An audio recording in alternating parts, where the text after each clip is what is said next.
Welcome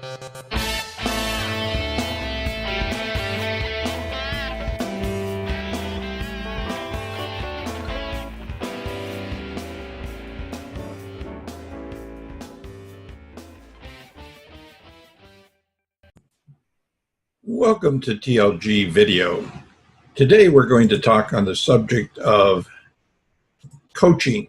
And I really don't care if we're talking about independent coaches working with executives, or you're talking about internal people coaching other executives or other employees within the firm.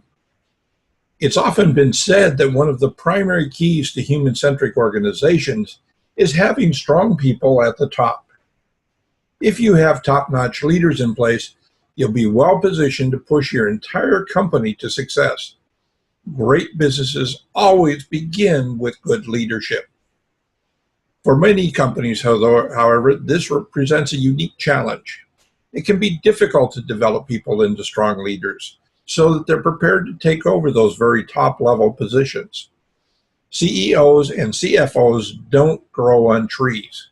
They need to be developed, often requiring extensive amount of experience and prior successes that are demonstrated. For this reason, executive coaching has become a major area of emphasis within companies throughout the world. For example, Gary Magenta, Senior Vice President and Executive Coach at strategy execution company Roof Incorporated, says that coaching people to be great leaders isn't about telling them what to do. More importantly, it's about empowering them and putting them in position to figure it out for themselves. And that I totally agree with.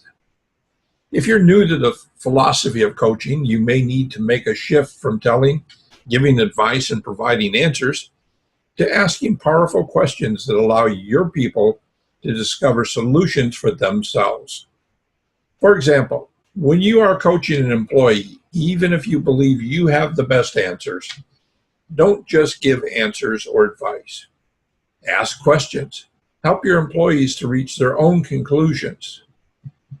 Sometimes when you're working with that future CEO-to-be on a topic such as self-sufficiency, a good question works far better than any type of directive or dogmatic statement.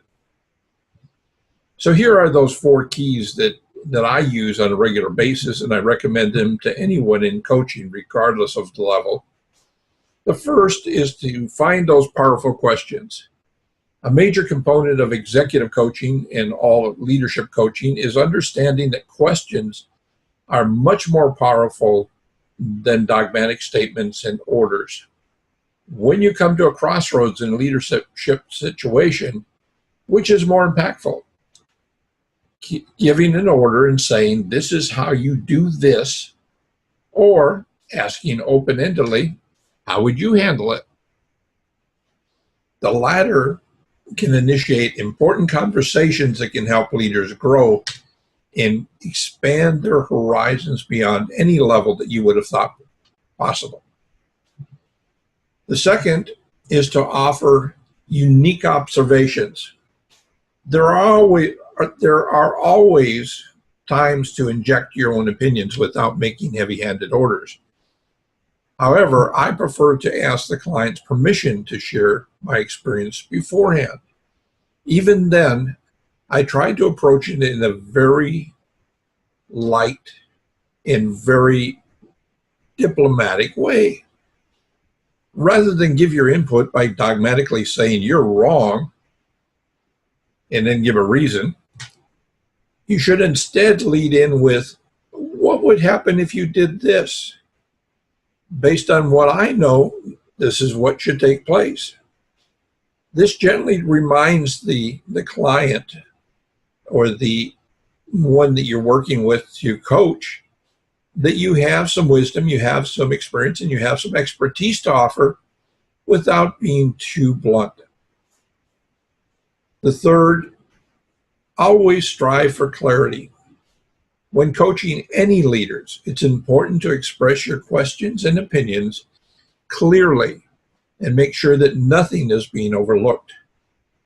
Periodically, it's good to ask your clients whether anything is wrong Or is everything making sense? If for any reason it isn't, now is the time to fix it. Now is the time to change your approach so that the person gets excited again and can be refired. The last point is to brainstorm solutions together. When sticky situations do arise, it's important to let inspiring leaders help find their own solutions. If you simply handle it yourself and dictate an answer, you're not giving your clients much room to grow and to learn. You're not providing them any value because they're just going to do what you said, and if it goes wrong, then it was your fault. If it goes well, then remarkable. Rather than mandating an answer to every problem, it works better to transform it into a brainstorm session. That way you can both share ideas, you can both share in developing the solutions, and therefore there will be some ownership taken on the client's part. Well, that's been a brief overview, and I want to thank you all for joining today. And on behalf of TLG Video, I'd like to say thank you, and visit our website at http://tlg-rwme.us and drop us a line. We would be glad to chat with you on this subject and many more. And again, I want to thank you for taking time to visit with us today, and have yourself a great week.